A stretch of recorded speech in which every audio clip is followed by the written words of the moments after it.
Assalamualaikum warahmatullahi wabarakatuh. Perkenalkan, nama saya Dimas Andi Setiawan. Saya dari kelas 3E. Di sini saya akan menjelaskan tentang media grafis sebagai media pembelajaran. Apa saja keuntungannya dan apa saja kekurangannya, itu yang akan kita bahas sekarang. Pertama, kita harus mengetahui pengertian dari media grafis itu sendiri. Menurut para ahli, menurut Sadiman, mengungkapkan bahwa media grafis termasuk media visual yang tersebut sejalan dengan diungkapkannya dengan salah satu tokoh lainnya, yaitu Sanjaya, bahwa media grafis ini media yang dapat mengkomunikasikan data dan fakta, gagasan, serta ide secara bersamaan melalui gambar dan kata-kata. Selanjutnya, dari salah satu tokoh terkenal juga yaitu Hamzah dan Nina mengungkapkan bahwa media grafis ini merupakan media yang digolongkan sebagai media non proyeksi, mudah digunakan karena tidak membutuhkan peralatan yang lebih serta biayanya pun lebih murah. Nah, sebagaimana media yang lain, saluran yang dipakai menyangkut indera penglihatan. Pesan yang disampaikan dituangkan dalam simbol-simbol komunikasi visual. Simbol-simbol tersebut ini tuh perlu dipahami benar artinya agar proses penyampaian pesan itu berhasil dan efisien. Selain itu, fungsi media grafis. Di sini ada beberapa fungsi ya dari media grafis itu tersendiri. Di sini ada 3 fungsi dari media grafis. Salah satunya yaitu mengembangkan daya kreativitas seorang siswa. Mengapa demikian? Karena dengan siswa melihat gambar-gambar yang imajinatif, gambar-gambar yang indah dipandang, itu akan memunculkan ide-ide terbaru dari siswa itu sendiri. Yaitu yang kedua, ada mengembangkan daya imajinasi anak. Mengapa bisa begitu? Karena saat kita kecil pun, ketika kita melihat suatu kartun atau satu gambar, pasti kita akan mengimajinasikan salah satu tokoh tersebut. Yang ketiga, media grafis menyalurkan pesan dari sumber penerima. Saluran yang dipakai menyangkut indera penglihatan. Pesan yang disampaikan itu melalui simbol-simbol visual.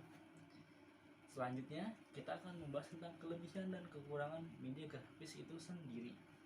Kelebihannya yang pertama yaitu memperbesar perhatian siswa, karena melalui gambar-gambar yang ditampilkan oleh penyaji dari media grafis tersebut, gambar-gambarnya itu akan menarik perhatian siswanya.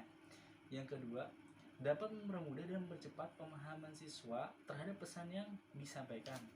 Yang ketiga, ada ini pembuatannya pun murah dan tidak perlu ribet-ribet memakai apapun, dan dilengkapi warna-warna yang sangat menarik sedikit. Kelemahannya yaitu pertama, membutuhkan keterampilan khusus dalam pembuatannya, terutama untuk grafis yang lebih kompleks, yang lebih ribet bisa dibilang seperti itu.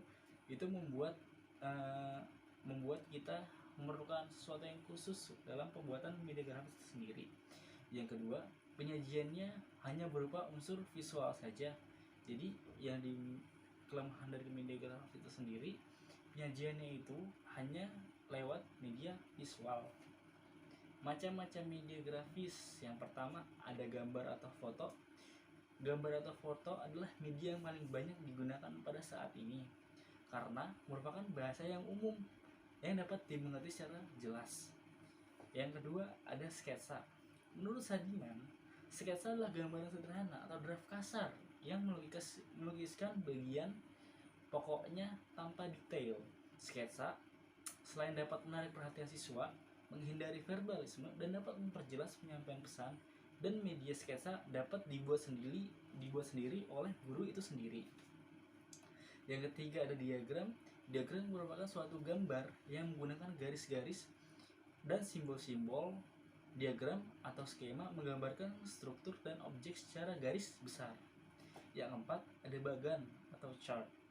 Bahkan sama seperti media grafis lainnya, umumnya digunakan sebagai penggambaran struktur organisasi.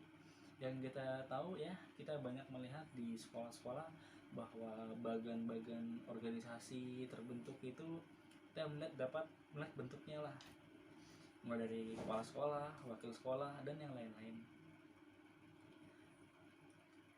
Selanjutnya kita akan membahas tentang apa ya, jenis-jenis dari bagan yang menyajikan pesan secara sekaligus. Jenis dari bagan itu sendiri, yang pertama ada bagan pohon, yang kedua ada bagan harus, yang ketiga ada stem chart, dan keempat ada bagan garis waktu.